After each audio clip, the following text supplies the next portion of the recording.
Hello everyone, my name is AP the Weird One, and welcome back to episode 10 of Chain Soldier Season 2, Yokohama Showdown. Now, this episode is very good. I enjoyed it thoroughly. There was a couple of mishaps, but this is mainly an action scene, and this is mainly an action episode, and that's all in fine dandy, but I want to talk more about the still shots and everything rather than the action. I mean, the action is good. Don't get me wrong. We got some good fight scenes with Kusha, and all the. I keep forgetting the names of all the Demon Defense Force gang, but yeah, we get some good fight scenes, all fan dandy. But like I said, I want to talk about the still shots and everything because those are the very juicy stuff. Now I will give some complaints. Like I said, one of the first ones is that in the opening we get like the Kusha absorbs Mirai's eats Mirai. Like we get a redo of that basically twice, and it's kind of annoying. They're just trying to pad it out, like once before the opening and once after the opening. After the opening is a little bit shorter, but I still don't like it. Like I said, they panned it out a little too much in my personal opinion. Also, I'm using a different camera, so I apologize for like the weird angles this time. But anyway, so yeah, they do that. We have the first fight scene with Kyoko. She ends up getting kind of knocked out along with Yuki. This is also like we got this fantastic shot, like when she's about to go in for the kill. Kyoko, her big eyes, the teeth, and everything. Like this is some serious good work. I love the animation for right here. Like I said, the still shots are what we need to talk about the most because, oh my god, they are so good. Now we have that. And then of course, after beating everything down, Kusha wants to resume where she had at the hotel. This isn't, of course, going to work. She's all lovely-dovey. They do make one thing right here when she's about to lean in for the kiss. I thought they might show the nipples and the silhouette, maybe show they have like some big giant nipples, but they don't do it. Not the biggest complaint. Like I said, they showed enough as in the manga, but of course the sister comes in and kicks her away, and that's basically when the rest of the Demon Defense Force comes in to rescue. And of course, I like how when Tenka shows up, the music is the music starts, like you hear the music all rumbling, and that makes sense because at the end of Volume 10, when it got released in the paperback, she won like the popularity poll again, so only makes sense for Tenka to have like music going. Like when she enters, things are getting serious. So that's all cool. She gets some good fight scenes, and of course, Kushu has to summon a giant. Oh no! Well, she does summon a giant monster, but we'll get to that in a minute. Of course, the rest of the other parts of the Mari's family come into play. Her grandma and her older sister Mai show up. Tonovara, she looks fantastic in her Demon Defense Force outfit. I really like it. She looks pretty amazing. She gets done so well. Like they made her so special in this episode, and we're gonna get into that. But she comes down. She shows off some clones of Kushu because she's absorbed Mirai. I believe that's. Hold on. Yeah, Mirai. Making sure 100%. She's also off her ability, Ephemeral, and she absorbs a whole bunch of her clones. And of course, then she decides to lay a spank on Mai, and this is also a fantastic shot. The spank is done beautifully, the sound effect, and just Mai's overall facial expression is perfect for the manga. I absolutely love it. So she gives her that.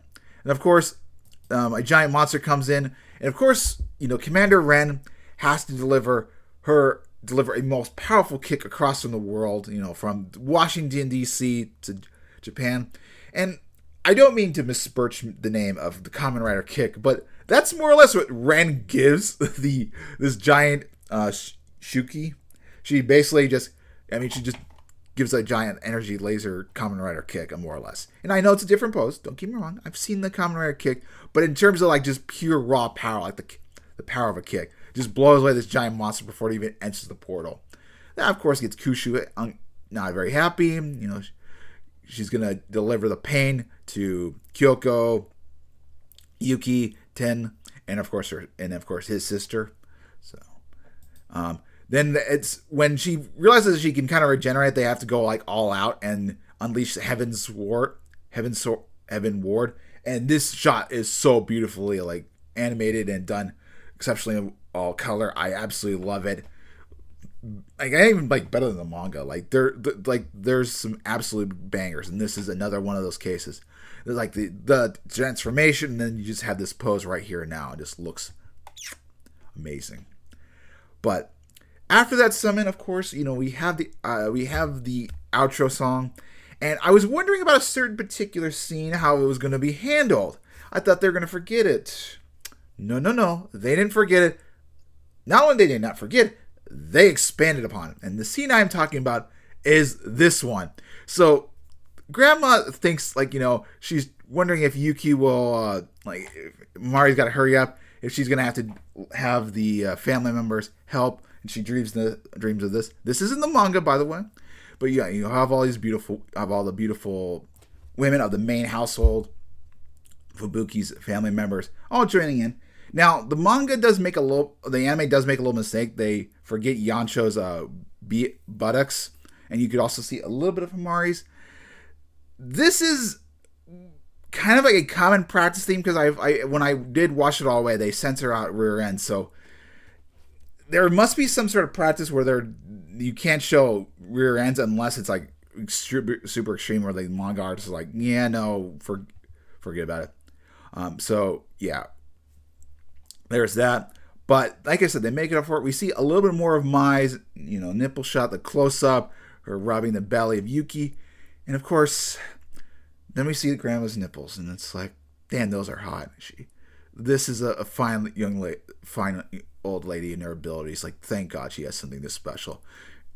Just her imagination, she's not flat-chested. She's got giant booba, decent-sized booba. I mean, I would be happy with this. This is perfect size. I think it's probably between a B and a C. It's perfect. I would be very happy. And Yuki and the way her face looks like, oh yeah.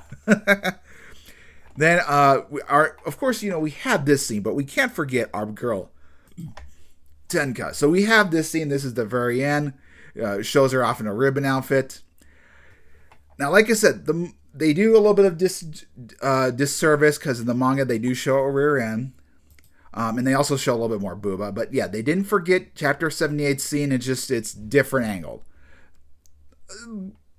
Not as spicy. Now, like I said, you can't see the butt crack or anything. This one is a little bit more savory, so I kind of wish that they had done it more justice, but like I said, this is the anime practice going on. Still love to see it, just wish it was more adherent to the manga. Now, before we maybe end this episode, I do want to talk about where this is going to end, because we did go through 82. No, what was there? It was 78 to 80 is where we lasted. So we more or less just covered 2 chapters is how much we were dealt with. That begs the question where they're going to go with episodes 11 through 12. Because we still have a little bit of 9 to cover. And I'm theorizing that they're going to want to get to chapter 84, which is like when Mirai and Yuki kind of have a spicy moment together. I think that they may want to end there, but they could end differently. It's kind of hard to say. They've got a little bit of the Fubuki's side of the family. Let's see. The Azuma family. They still have a little bit more to do. Like we said, we have part of 9, and then there's some a little bit in 11. So I'm not sure what they're going to do. There's also the class scene as well. Like, it's part of it's part of in Yuki's imagination. So we have some fan service scenes that I'm not sure where they're going to be placed. I could see this series having a bit of an OVA, like an OVA episode for the for the DVD release potentially. I'm not 100% sure, but like I said, I'm not sure what they're going to do. We still got quite a bit. We still got quite a bit. And like we said, we're missing some stuff. having a little bit of OVA would make sense, but I'm not sure. Anyway, I've rambled long enough. Have a great Friday. I'll catch you guys back next Thursday, or maybe next Friday. We'll see how things play out of my recording, but I'll see you guys back for episode 11, the conclusion to volume 10, and the Be-Writtens of Kueisha part, well, at least in form 1 anyway. Anyway, take care.